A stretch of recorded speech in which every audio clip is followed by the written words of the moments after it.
This is LA Magazine.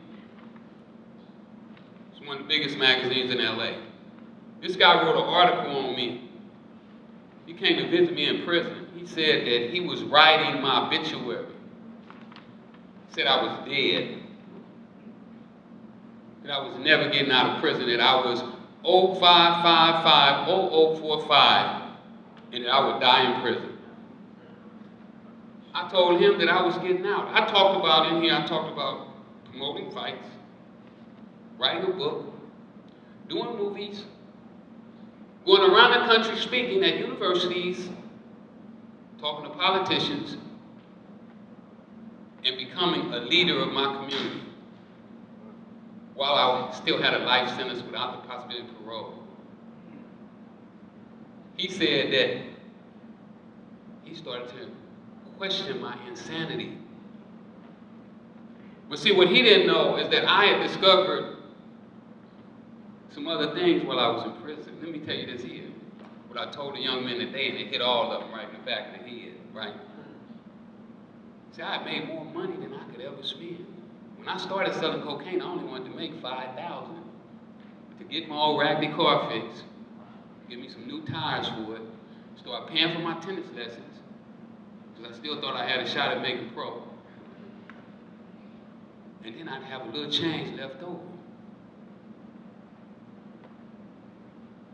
So once I made the 5, it got so easy, I said, well, maybe I just make 20. Then I said, I'm gonna make 100. Then I learned about 1 million. So I said, well, I'll just go ahead and make the 1 million. Then I'm gonna be done. But what I discovered once I got in prison, right, is that it wasn't about the money. People always ask me, Rick, why did you keep selling drugs when you had 5 million? Why did you stop? Well, in the back of my mind, I had made up my mind that I was going to prison. And if I stop, I can never go to prison. So the reason I kept selling drugs is so I could go to prison and fulfill what was in the back of my mind. And then when I got to prison, I thought about it and I figured it out. I said, Rick, you thought your way into prison. You're in prison because that's what you wanted. I said, now think your way out. That's why I'm standing here today. The other day I was speaking at UCLA in one of the auditoriums, and these young kids, you know, they like me because they know what I'm doing and they know I'm gonna keep it real with them. I ain't gonna lie to them. One of the politicians, she read my book the other day. I was in New York at a book signing. I can't think of her name, the congresswoman you introduced me to. And she said, man, your book is so blunt, it's so straightforward. I said, isn't it time that we give it to them real? Shouldn't they know exactly what's gonna happen and what ain't gonna happen? Do they have to wonder about what it is? And that's the way I gave it to them.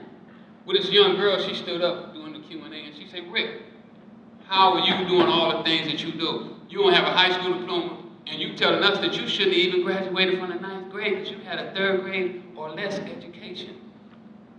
How are you doing all these things? And I told her that I laid on my bunk one day when I was in prison and I thought about it. And from those thoughts, I started to take action.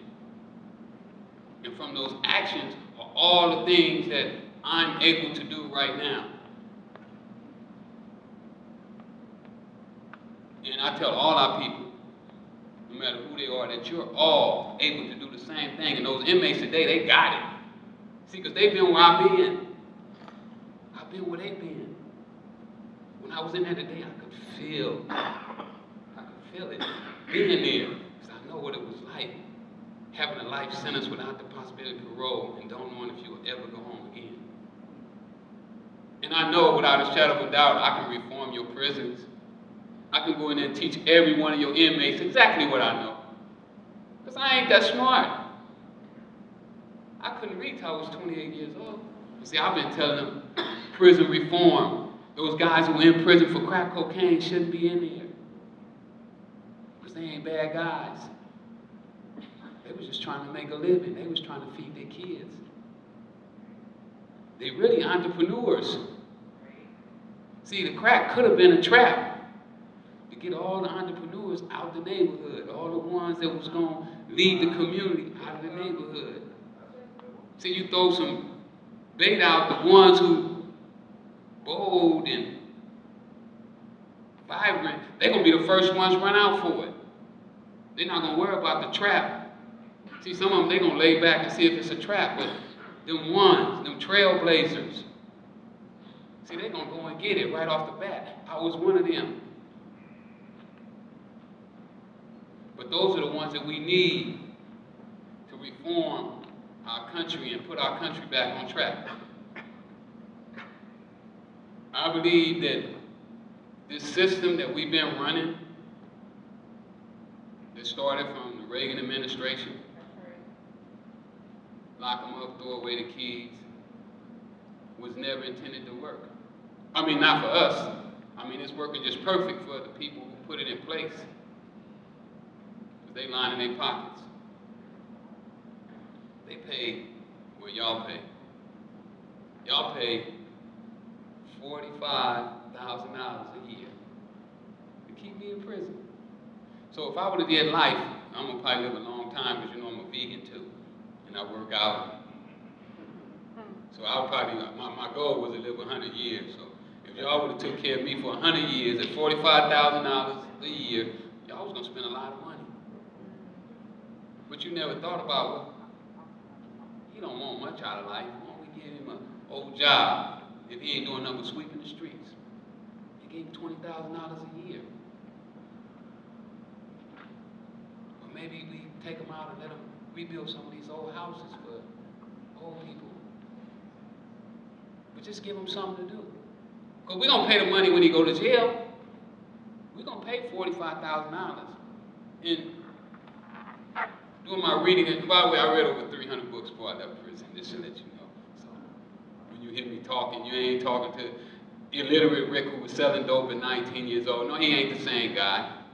And all the stuff that you see right now, I planned it out. Which I didn't do when I was 19. I didn't make no plans. I got a plan now. A well thought out plan. I had 20 years to sit back and lay on that bunk and plan it out. And I'm going to be quite honest with you. It's coming together real well. Real well. I was just in New York yesterday, and to go to a book signing and get to sell my book, they gave me $1,200, and they negotiated me down. I started to get them for $25. But you know what? I said, well, you know what? I got to be in Philadelphia, and I had to come here. So it was right down the street. So I said, well, you know what? I might as well pick up that little money while I'm there. But this is all the stuff that I planned out. And I'm telling you that we can go inside the prisons. So I was going to invite all them to take me to your prison whenever they got ready. Let's go to your prison. Let's go in there. Let me show you what I can do. I ain't going to tell you, see anything I say, I'm going to show you. Let me go to your prisons. Just pick any inmates. I don't care. As long as they functionally sane, bring them down there. Let me show you what they're going to do. Let me show you how they're going to function once I open their mind up. See, I told them how they could take the penitentiary and turn it into a college. That's what I told the inmates. Never mind the guards. The guards ain't nothing there. They work for you. When I was in prison, all the guards, I felt like they worked for me. And some of the guards used to get mad. But that's the way you have to change your thinking if you want to get different results. See, we can't keep thinking the same old way and doing the same old thing. My man in Who Moved My Cheese said that's a sign of insanity. So if we as a people want to keep doing the same old thing, then expect the same old results. I don't want the same thing. I don't want to keep seeing my people get shot in the streets. One of my little homies, I gave him his first 8-track. Called me 2 weeks ago. He got a life sentence. He was 22 years old. They gave him a life sentence. First time ever going to jail because he did so well selling drugs. I got to take some of the credit for that because I taught him. Now, he took what I taught him and took it to another level. But I started him in the game. He's still in jail. He's been in jail 25 years. He ain't never shot nobody. He ain't never raped nobody. Sold drugs and sold them well. What I'm telling you is that there's formulas. And if we tap into these formulas, that this stuff will work for you and your kids and your brothers and your fathers just like it's working for me.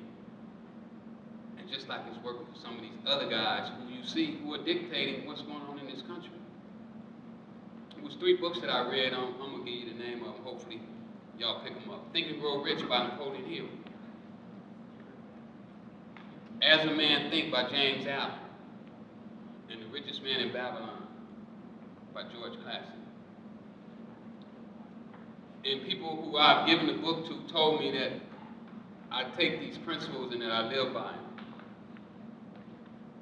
I live by these principles right now.